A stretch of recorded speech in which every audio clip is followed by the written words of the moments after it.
হরে কৃষ্ণ। তো কেমন আছেন সকল গুরু ভক্তবৃন্দ? দিনটি ছিল গুন্ডিচা মার্জন, রথযাত্রার আগের দিন।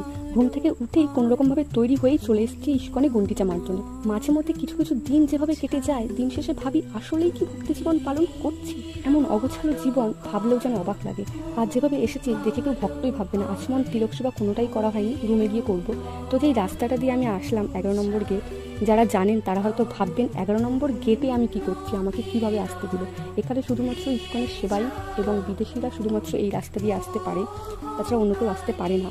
আমি যার সাথে এলাম সে ইস্কনের একজন সেবাই, আর তার গাড়িতেও ইস্কনের একটা অফিসিয়াল লোগো ছিল। আজ গুন্ডিচা মার্জন ছাড়াও ছিল শ্রী গদাধর পণ্ডিত ও শ্রী ভক্তিবিনোদ ঠাকুরের তিরোভাব তিথি, দুপুর পর্যন্ত উপবাস। এইবার পঞ্চতত্ত্বের সামনেই গুন্ডিচা মন্দির করা হয়েছে। গুন্ডিচা মার্জন আসলে কথাটার অর্থ কী? গুন্ডিচা মার্জন কথাটার অর্থ হচ্ছে যে ওড়িশার রাজা ইন্দ্রধুম্নের পত্নীর নাম হচ্ছে গুন্ডিচা। তার কোনো পুত্র সন্তান ছিল না। ভগবান জগন্নাথ দেব হলেন বাঞ্ছা কল্পতরু, তিনি সকলের মনের বাঞ্ছা পূর্ণ করেন। তাই গুন্ডিচা দেবীকে বলেছিলেন যে আমি বছরে একবার আসবো তোমাকে দর্শন দিতে এবং 8 দিন থাকবো।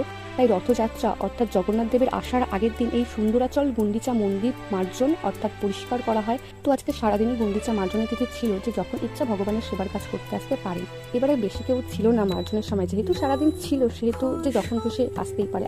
আমি এসেছিলাম সকাল 10:30টায় এবং বেরিয়েছি দুপুর 1টায়। তখন মধ্যাহ্ন আরতি ভোগ সমস্ত কিছু হয়ে গেছিলো, সব সেবার কাজ সেরেই আমি বেরিয়ে গেছিলাম।